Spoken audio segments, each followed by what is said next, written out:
Today we are getting into an album that I have been waiting literal months to get into.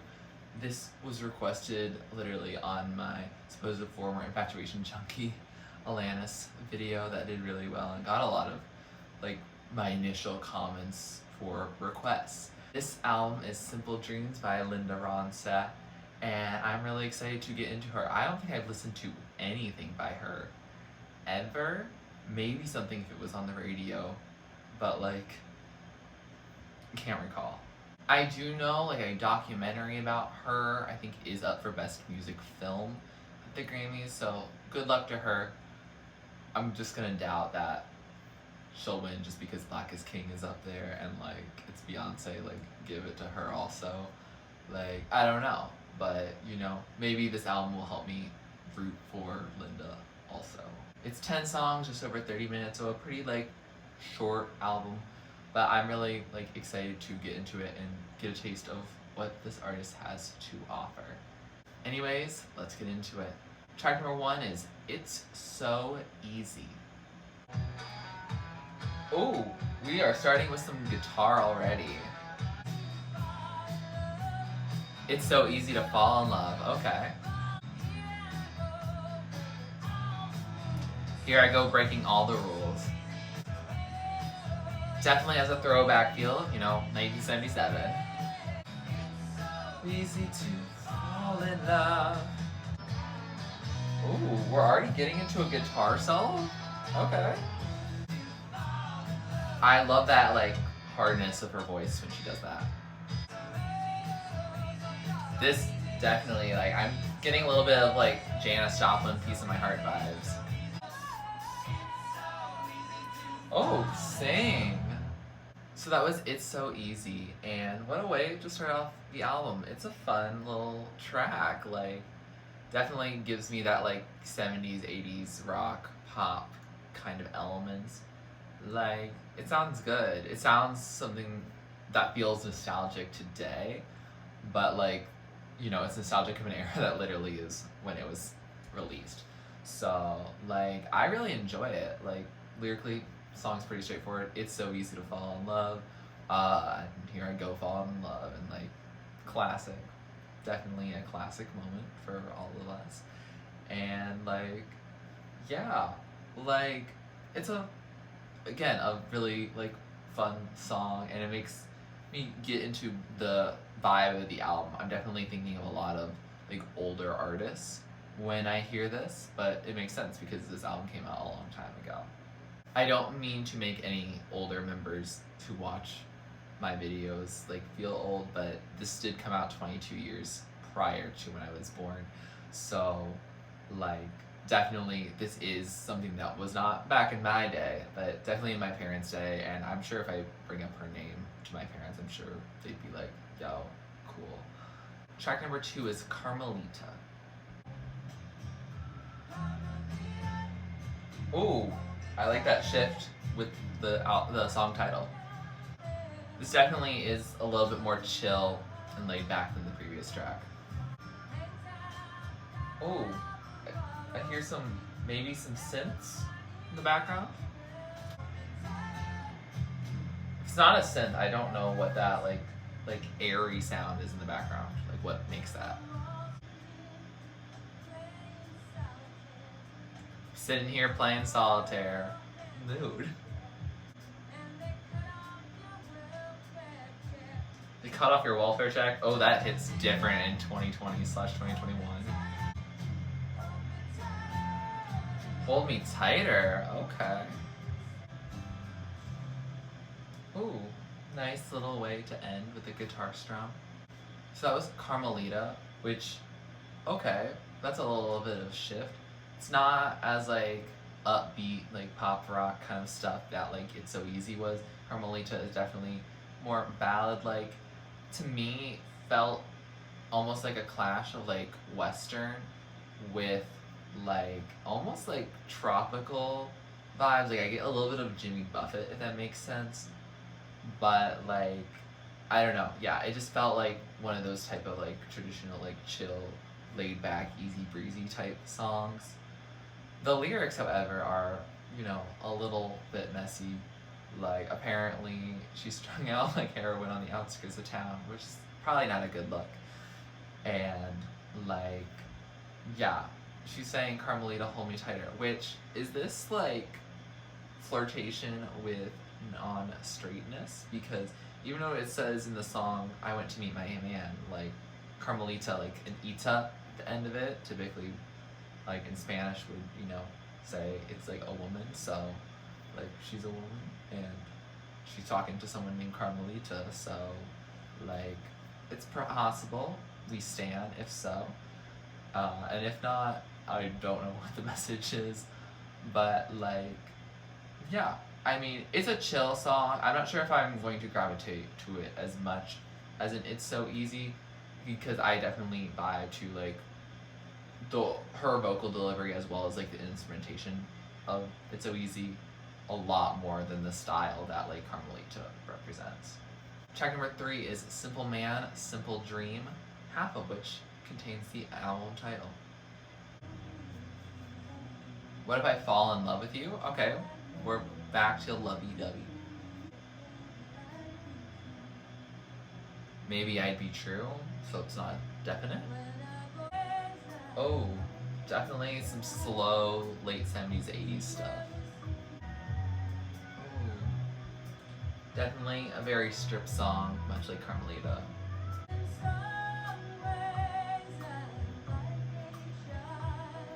In some ways, I'm like a child. Oh.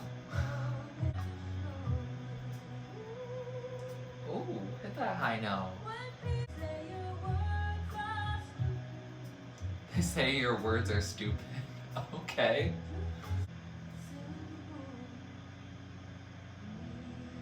There's the album title. Ooh, I think that keyboard moments. Okay. Wait, I think those might be electric guitar. My bad. So that was Simple Man, Simple Dream. And that's a very different song. Like, first of all, sonically, it definitely has that, you know, chill ballad, maybe a little bit of early R&B. Genres in this early of music making, like, is confusing for me personally, but I don't think it really fully matters. But it definitely sounds different than Carmelita and It's So Easy. So she's definitely showing off a lot of diversity in how she can make songs sound, which is really cool. Lyrically, this is a confusing song because, like, it feels like it's talking about a lot of different things. It's like, maybe I could fall in love with you. Who knows? Like a normal person. But, like, I also, you know, want to go get a job, or people are deceptive and they try to steal my money. And then also, like, if you ever thought something nice, you never said it, which is kind of, like, rude for that person to do, like the simple man, I guess, in this case. So, like, yeah, this song has a lot in terms of lyrics, and they feel, I don't want to say disjointed, they feel like they are mentioning different things. And, you know, I'm not sure if, like, this album itself is, like, autobiographical, because I do listen to a lot of albums that, like, it's like, oh, when you listen, you know that it's going to be about their lives. And I feel like us, especially early in the music industry, like, that wasn't as much the case. Like, no one really cared, I think, a whole lot about who, like, songs are about, like, the story behind them. Like, if an artist wanted to share it and it'd be, like, a personal moment, like, sure.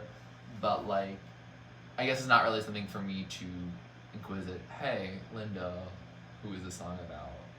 Like, is this person relevant in their life anymore? Is it even something that was real? I don't know. And I'm happy to find out if you all have anything to share about it. Track number 4 is Sorrow Lives Here. Oh, are we starting with some piano? I've seen the best years of life go through. The sorrow lives here in my heart. Aww. Oh, she can sing really well.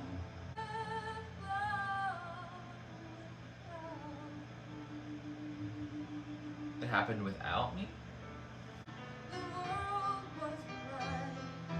The world was mine.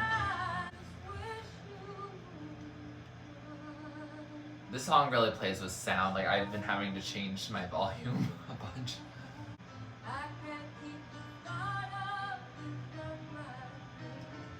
I can't keep the thought of you from my dreams.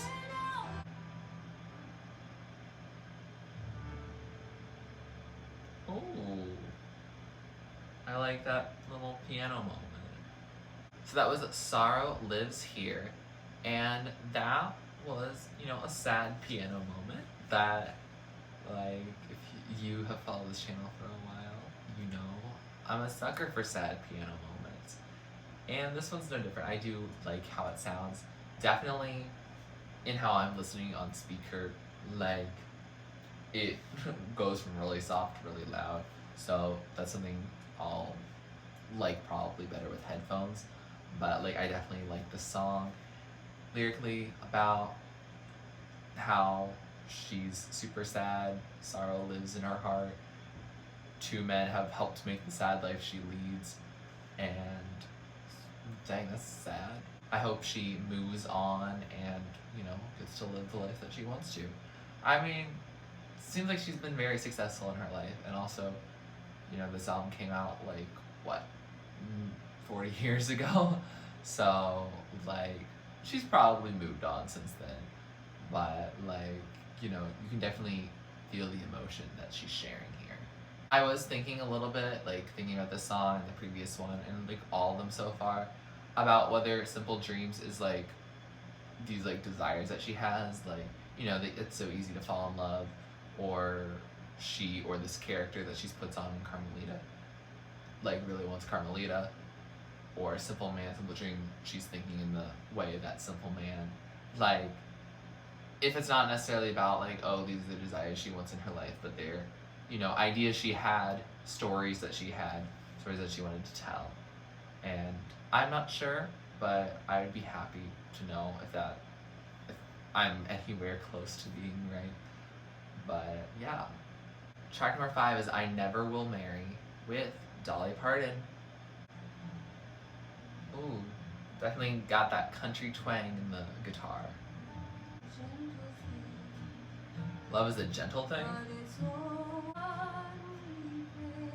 It's only brought me pain and sorrow. Ooh, Dolly coming in.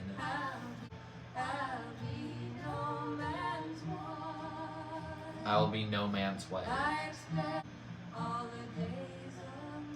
I expect to be single all the days of my life. This is very delicate, and I like both of their voices, but like I get a little sleepy with the song. Ooh, I like how that ended.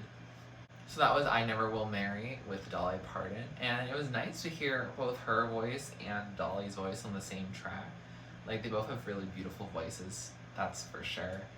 And yeah, it sounded good together. In terms of the song itself, like the sonics of it, like it is very like down tempo for me, and so I definitely like Dolly Parton songs that are more upbeat, like a 9 to 5 or a Holding On to You. Like, those are the ones that really like hit me. But like, I mean, I like the slowness of it like here, so I think I'm gonna definitely have to listen to it in headphones and be like, is this like too chill for me, or is it like the right amount of chill for you to calm down? And I will find out, and we'll see at the end of this video. I looked it up because I was curious, and she never did marry. So she really, she knew what she meant. Like, it seems like all 3 verses were pretty much about the same guy. It's like, the one man I ever loved, he went on the morning train by, and she felt the ache when the train had left, and she said, there's many a change in a young man's heart, but never a change in mine. Which, ooh, like, she's spilling right there, for sure. But like, yeah, like, it's interesting that like she made the song in 1977, and then still in 2021, she never did marry. And I mean, good for her if that's something that she wants. If that's not something that she wanted, then I'm sorry, Linda. But like, you know, you're still iconic. Like, you still make really good music. And honestly, it seems like you've lived long enough of a life where you realize that you shouldn't, you know, be valuing yourself off of being in a relationship or being with a man. Because, again, ew, men. Track number 6 is Blue Bayou. Ooh, that bass. I'm so lonesome all the time. Oh, we continue some themes. Oh, she can sing.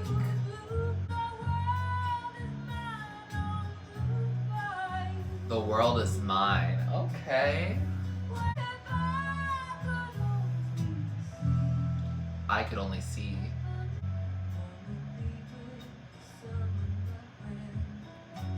Gonna be with some of my friends. Moving on.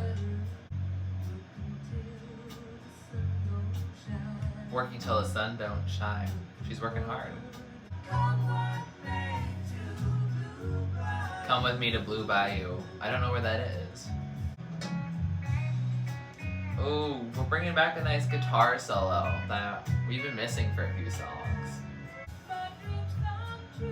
My dreams come true. Dreams is a very recurring, motif. Oh, wow. That's impressive.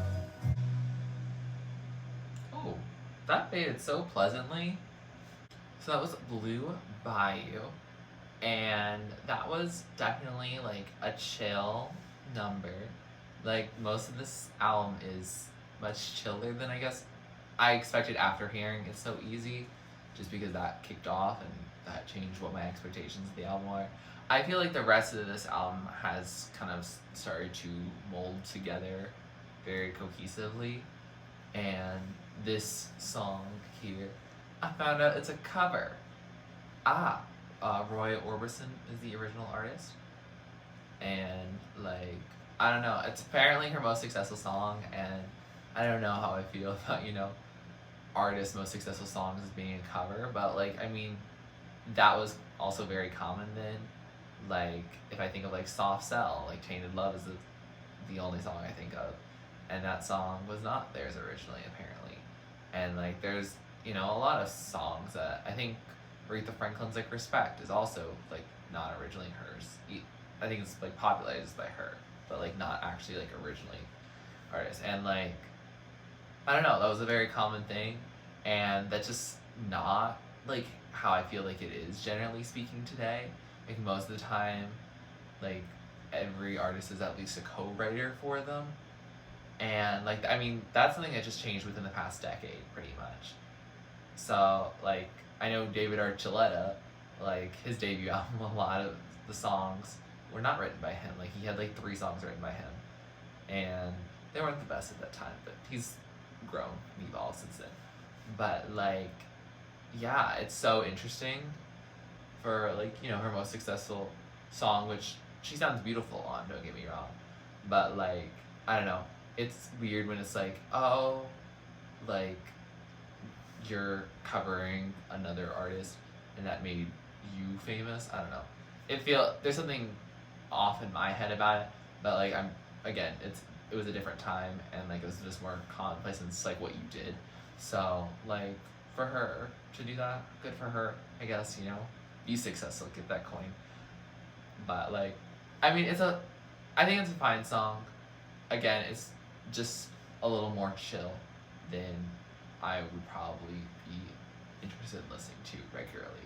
Lyrically, the song's basically about being on the road and missing home, or missing your loved ones who are at home, and that's a very common thing for a lot of popular on the road musicians to do, is to miss being at home. And so definitely something that has not changed in all these years. Track number 7 is Poor, Poor Pitiful Me. And this song is apparently also a cover. It was the B-side for Blue Bayou, and it was actually a cover of Warren Zevon, who did Werewolves of London. So I'm excited to hear, I guess, more from that artist's perspective, but then in her voice. Oh, this feels up-tempo. Yes, we got some good percussion here. I like how fast you delivered that. Oh, that just felt so healthy. That I just like that. I met a boy in Hollywood, I'm not naming names. There's definitely some quirkier lyrics, very Warren Zevon-esque. Woe is me. Oh, this guitar solo is just also just really fun. It's definitely up tempo, and that's what makes it fun and groovy. Please don't hurt me, mama. I love how many different ways she delivers the line "poor, poor, pitiful me." I love how she does that. Whoa, again, healthy sounding. Ooh, that was a cool, like, glissando. Oh, we're going into more instrumental again. I'm loving it.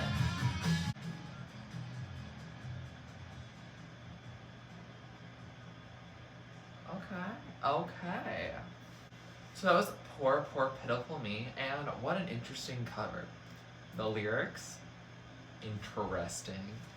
Like, trying to lay your head on some railroad tracks, but then that train doesn't run anymore. Dang, don't you hate it when you're trying to... But no, don't do that. Don't do that. If you're thinking about doing that, please call the prevention hotline. Please, thank you. There's some, dark humor here for sure. And, you gotta have a certain type of brain to appreciate that. I feel like I do, but yeah, so I think the song is a little out there, I feel like, for Linda. Although, she did talk about heroin in Carmelita, so I guess that's true, but I don't know. There's some interesting stuff going on in this song. Sonically, I do really like the song. I'm an upbeat person. We've been over this. And this song definitely felt more upbeat. And it makes me really want to get into more of Warren Zevon's discography. So maybe I'll do that at some point. But it also, it just gets me sucked back into this album because, after a series of slow songs, you can lose an upbeat person like me. Track number 8 is Maybe I'm Right. Okay, we got some, acoustic sounding performance. Maybe he's right, maybe I'm wrong. I think it's gonna twist on it. I wanna see it for myself. I can't even sleep no more. Dang, she's missing that person. Ooh, bring in those backing vocals. Ooh. Okay, guitar doing that thing. Ooh, maybe I'm right. It's turned on itself.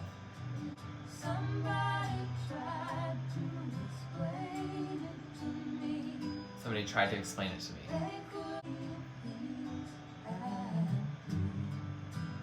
They can't tell me if he's happy. Okay. And I just want to know that he's still happy. Okay. So that was Maybe I'm Right. And that was a slower song. It's an interesting message though. I did have to look at the lyrics because the production of it, especially going through my speaker, was a little sleepy-ish and a little hard to decipher. So when looking it up, apparently she's I don't really care if he's right or I'm right or who's wrong or whatever. But whether something is the way it should be, she just wants to know if he's happy. Apparently he's moved on. They're no more together.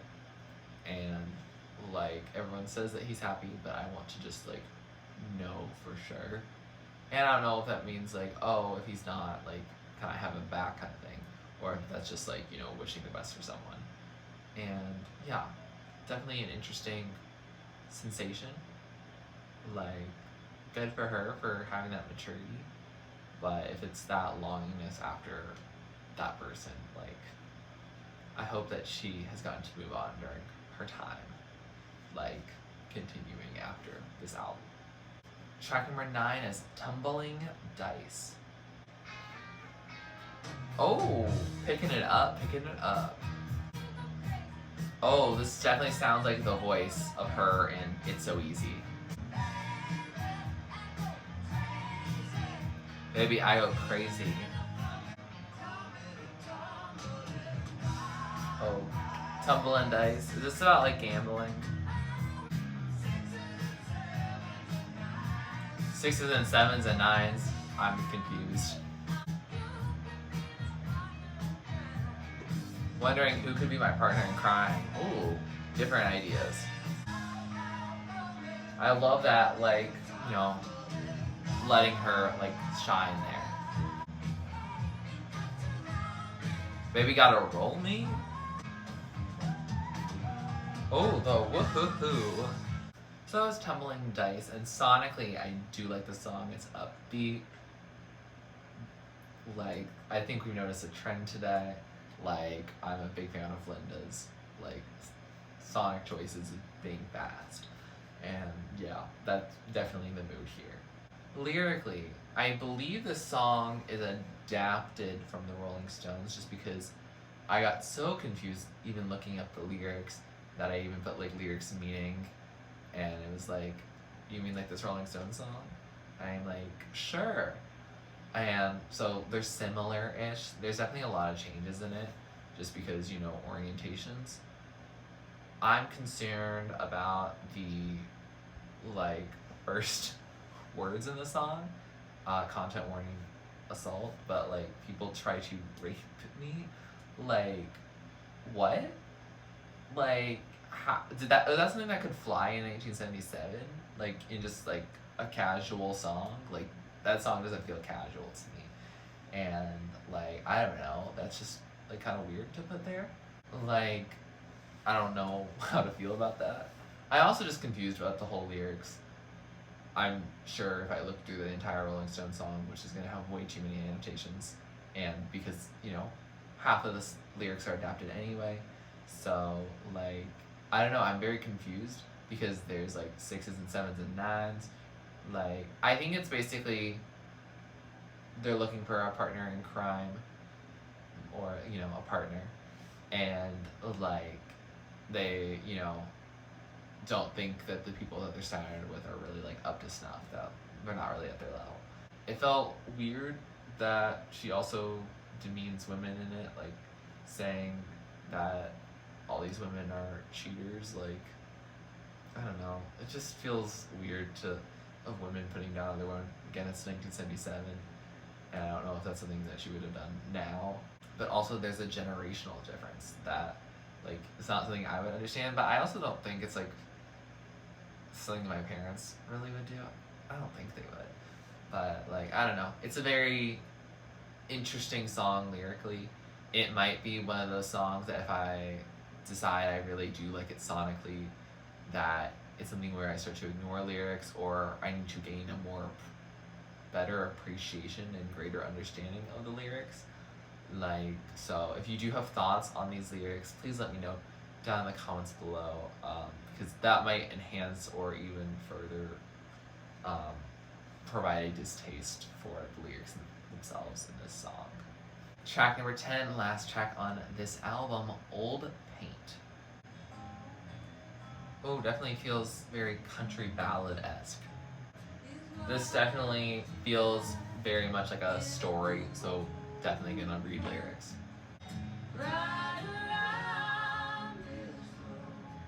Ride around real slow.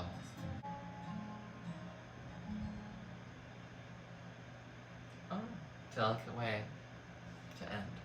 So that was Old Paint, and that was a very chill song. I think it referenced a cowboy track, I Ride in Old Paint. That's like the first lyric, and that's apparently a type of horse. I thought we would be, you know, thinking about some mundane paint that had been very antiquated or, you know, chipping or something like that. But nah, it's just a chill song. It is a little bit, for me, a little bit of a sleepy song too. And that's like, I'm okay with ballads ending like albums, but like I feel like they need to be like super memorable, and like to me this is something that like definitely gets me a little more tired. I mean, I am listening to this at night, but like at the same time it's like yeah, I think I'm going to have to listen to this song again. It is kind of short, and like just how my speaker was doing it, I can understand most of the lyrics, and so like I think I need to feel it more. Like her voice is beautiful still in it, but it's definitely not like, oh, blowing me away like some of the other songs on this album. With that said, we have finished this album, and I have to say, wow, like this is a different type of album than I think I normally react to. Like definitely the oldest album I've reacted to on my channel, and like I'm happy that I got a chance to listen to her. I really, prior to that request, I had never heard of Linda Ronstadt, and I'm sure like my parents' generation definitely has, because I did some research during one of my looking up lyrics times, and apparently she's literally like won 10 Grammys, and like she's had like a lot of like history, I guess, and a lot of awards, and like she's very well known, especially for her singing ability, and I can definitely vouch for her singing ability. She can sing very well, and she can sing very different styles, which is really cool, and definitely something that, you know, makes you a great artist. I did look up, because I was curious, because of like Blue Bayou and Poor Poor Pitiful Me being like songs that said things like covers. I looked it up because I was also confused about whether Carmelita, just because it just didn't seem like it would be something that would be her character to write. I don't know. She just doesn't give off that energy to me. And I found out that's also a Warren Zevon songs, which, you know, makes sense. Heroin, suicide, masochism, all that stuff. Yeah, dark humor stuff. Sounds about right. So apparently this entire album, and it's quite possible like the rest of the albums that she like records, like this album, none of these songs are songs that she wrote or co-wrote on, which is different. Like definitely not something I'm used to in any way. Like I am very much used to artists who all write at least most, if not all, of their songs. And so hearing like, oh, some of these are covers, some of these are songs that were, I guess, written for her to sing. But like, yeah, that's like distinct and definitely different, and something I'm going to have to get used to if I want to further explore her. It's just something that's like new to me. It's not necessarily something bad, but it's like definitely like I like hearing things from artists' own words as they sing it. I feel like that has much more of an emotional impact for me, that if I know the person who sang it wrote that, they were thinking that, like, I don't know, it's like a little bit different, but it's definitely also the way many artists were back at that time as well. Like people were songwriters or they were singers, they weren't both. And yeah, that's something that I definitely haven't had to like think about much on my channel, or just in general, but like it's something I have to ponder. I feel like I often analyze a lot of lyrics on this channel, and like as I was going through, I was kind of analyzing, but like it kind of feels irrelevant because of the fact that like these songs aren't songs that she wrote. Like we can be impressed or shocked or whatever all we want, but at the end of the day, it's not like her words, it's the words that she is singing, but it's not the ones that she wrote. Like, you know, like when politicians have speeches, you can't fully place it with that person, although they have definitely like looked over and approved it, and she obviously looked over lyrics and changed them to her decisions, and like good for her. But like it's definitely a different process than, oh, Taylor Swift being like, I'm making an album. Like Linda Ronstadt making an album is like, ooh, whose songs am I going to be covering? Who am I working with in terms of producers? Who am I working with in terms of other writers? Like, I'm just ready to sing my heart out. And so that's different. Definitely not something I'm used to at all. With that said, here are some of my favorites at the top tier, songs that stand out, the ones I'm going to be playing over and over again, the ones I really liked. And then songs in the middle are songs that I like. I'll add them to my playlist, but they might not be played nearly as much. Just like listen to them when they come on. And then songs at the bottom are just not really my thing. Doesn't mean they're a bad song. Doesn't mean they can't be your favorite song on this album. It just means it's not for me, and that's okay. Different opinions, different generations most likely, and that's totally like valid, human. Music has changed, music has evolved, and this is not the music I grew up with, so it's definitely something I have to listen to more in order to get more of a handle and an appreciation for it. If you like this video, please like it, just comment down below. Would you like me to react or listen to next? Please subscribe to my channel if you're not already and you'd like to be, and thanks for watching. This is TurtleStormer. Catch you later. It's storming turtles from out of the sky. Turtles, don't need to know why. Smile big, open your eyes. It's storming turtles, it's storming turtles from out of the sky. Turtles, don't need to know why. Smile big.